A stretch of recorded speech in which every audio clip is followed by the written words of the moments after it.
That's a great question. We get that asked a whole lot, especially as we're in the home.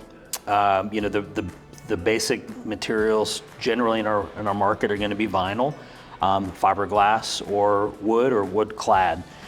So when we think about that, and during the consultation, we kind of really dive deep into what are those benefits. For example, highlights would be the vinyl windows are going to be probably the most cost-effective way to satisfy energy efficiency there.